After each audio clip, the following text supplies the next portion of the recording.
You don't have any idea what I'm capable of. Well then,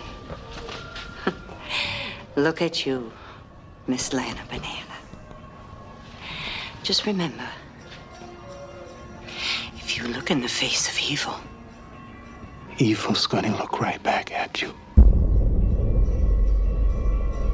Now, based on the title of this video, I doubt American Horror Story Asylum comes to mind when you think of empathy or empaths. But I think the significance of this scene is lost on a lot of people. The quote, "If you look into the face of evil, evil's gonna look right back at you," has many different interpretations, but it's generally thought to reference Nietzsche's quote, "If you stare into the abyss stares right back." The quote is meant to caution against getting too close to monsters or bad people, because oftentimes you will become the monster as well. If you're a therapist, for example, in order to help a deeply troubled or depressed mind, you have to understand them by thinking like them, even if it's only for a moment. Once this happens, the piece of you that was innocent to those type of behaviors or mindsets disappears, and now you are in a way just like them. This quote rejects the mindset that the observer is untouchable or neutral, and reminds us that everything you interact with interacts with you and affects you just as much as it does them. The saying puts emphasis on this cosmic law of cause and effect. Nothing remains unfazed or unchanged. The reason I started this video off with this scene and quote is because of the fact that one of the biggest downsides to being an extreme empath is that you tend to have this inherent longing to want to help others and solve their problems. For you, it's natural to be able to listen to others and to willingly bear the cross of their sorrows and pain. This is something that we assume will not affect us because, again, we have this observer mindset that we won't be affected by it. In the end, however, we are all human, and we can become extremely burdened and even sometimes more upset than the person we are attempting to help because of how much it feels like we are exchanging emotions. You are taking on their pain and lowering your mood while offering them solutions and filling them up with relief and happiness.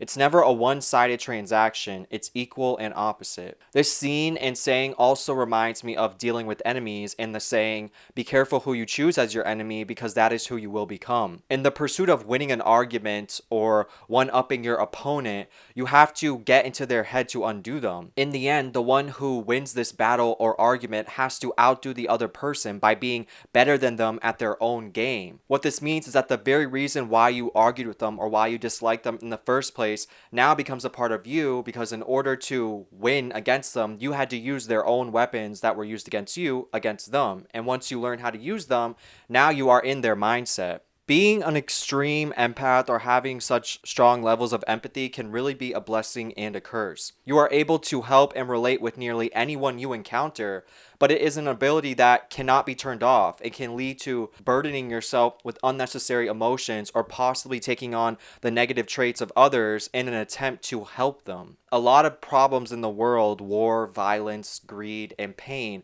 would probably be lessened if people just simply took more time to think about how their actions were affecting others. Like I said, I think we can all agree that's something that's very solid and logical, but today I want to talk more about something that I have personally never really heard discussed, and that is how sometimes being what I like to call an extreme empath or radical empath can end up making the person feel very drained and exhausted, having to constantly hold others' emotions within themselves. Growing up, I always knew that I was a very empathetic, caring person based on what others around me, including my family, would always tell me. While I may not look that way outwardly because I do tend to have a stern appearance, once I start talking to people, it usually becomes very obvious that I am not someone that you should feel intimidated by. For most of my life, I looked at this as a positive attribute, which honestly I think everybody should. But as I began to have more and more interactions with different types of people, whether for school or work, I noticed how exhausting it can also be. I have been working since I was 13, usually cooking or manual labor jobs,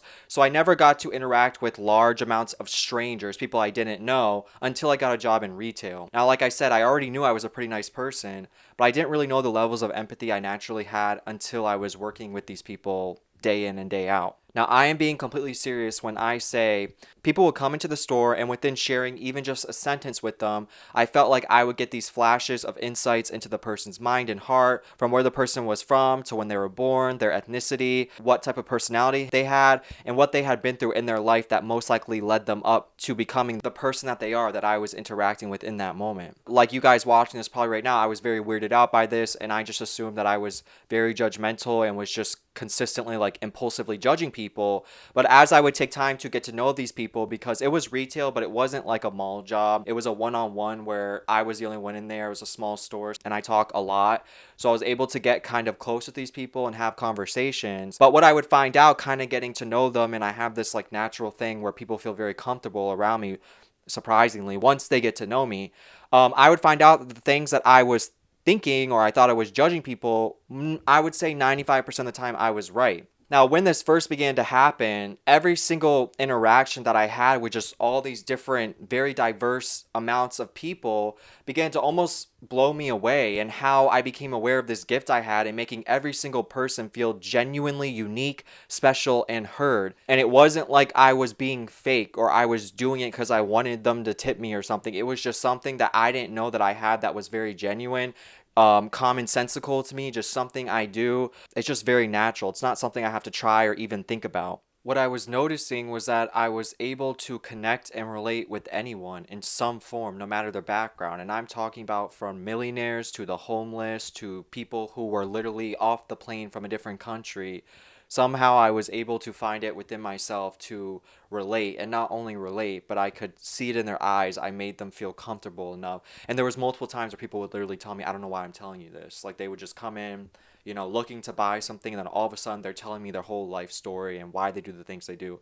So again, it's just a very strange thing that I was not aware that I was able to do. And usually empathy originates from relating with someone's experience that was similar to your own. So someone else goes through something that you went through in your past, so it's easy to relate. But I was relating with people who genuinely were living lives that I had never lived or even come close to living. But because I knew I could help people, and because I had done it in real time, not only by just listening and being people's friends, but also attempting to help, to the level that it looked like I was their therapist, but I didn't realize how it took a toll on me and how I felt every time I was giving advice or helping someone. It felt like a small piece of myself and energy had to be taken in exchange. At this time, I was also already dealing with my own issues, so if anybody should have been getting therapy, it was me, but I was kind of putting everything on the back burner and using all my energy to help these people I met, because it's very rewarding. When you're an empath, it feels good. Nothing feels better than helping somebody else. Now, being an empath also doesn't mean you only feel people's hardships or sadness. You also feel and understand their happiness, again, even when you haven't specifically experienced it yourself. What happens is you get filled with their emotions, good or bad. So this means, at least in my case, when you are around people who are either ecstatic or suffering very greatly, not only do you pick up on it, but you feel it to such an extent that it's as though you are going through the same thing as them. When people think of empaths, there's usually this perception that it is voluntary. Empaths are these people who can pause, take a moment, and get a rough picture of what a person is going through. But now imagine not even needing to try, it just happening, and happening to the same exact level as the person you are interacting with. This is why I wanted to make this video more about the negatives, because sometimes having to uncontrollably constantly feel others' pain and suffering as if you were them can feel suffocating. Like I said earlier, it feels amazing, and this, of course, is an ability that you become surprised not everybody has. But sometimes it takes a toll. It makes you feel like you don't have it in you to help these people and make them feel better, even though every fiber in your body is telling you and wanting you to do so, which then ends up compounding and making you feel even worse. This would happen to such an extent that sometimes I didn't even need to know the person or even be in the person's physical presence.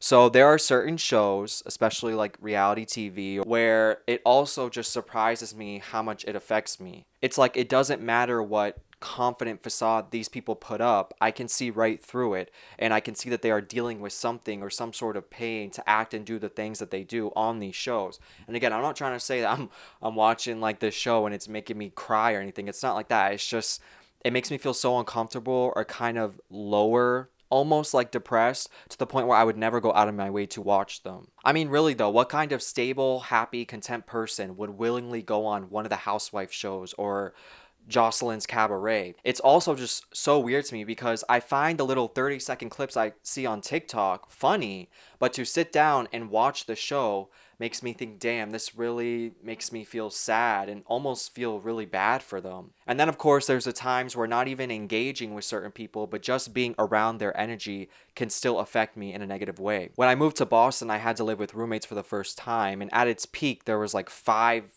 in one building. There were times where I wouldn't even be in the same room as these people or would just briefly pass them by in the hall, but I felt like I could feel their emotions no matter what type of face they put on. I never knew this was affecting me until I would compare to the times where I was around these people that I kind of felt in the back of my mind that these people were going through something or were hiding depression, to the times where I wasn't around them and just how much better I felt. All of a sudden, I would notice how not being around these people felt like a weight had been lifted off my shoulders and I wasn't burdened by their negative emotions. These people were not my enemies, because I know if you're around people you don't like, obviously you don't want to be around their energy. But these were people that I was friends with, these were people that I was cordial with, never had any bad blood, and I still felt, I wouldn't say anything because I don't want to be rude, but I would feel like deep down like I don't like it. And there's even family members that I'm around that I feel this way. And it's like, again, you would never know. If you're not an empathetic, you'd think the face that they put on, like, oh, they're happy. It's like I can feel that they're dealing with some shit. I really sound kind of weird. This video really sounds weird as shit, but just, I promise, just stay with me. I just know that some of y'all are watching this are like, this man is crazy, he's insane.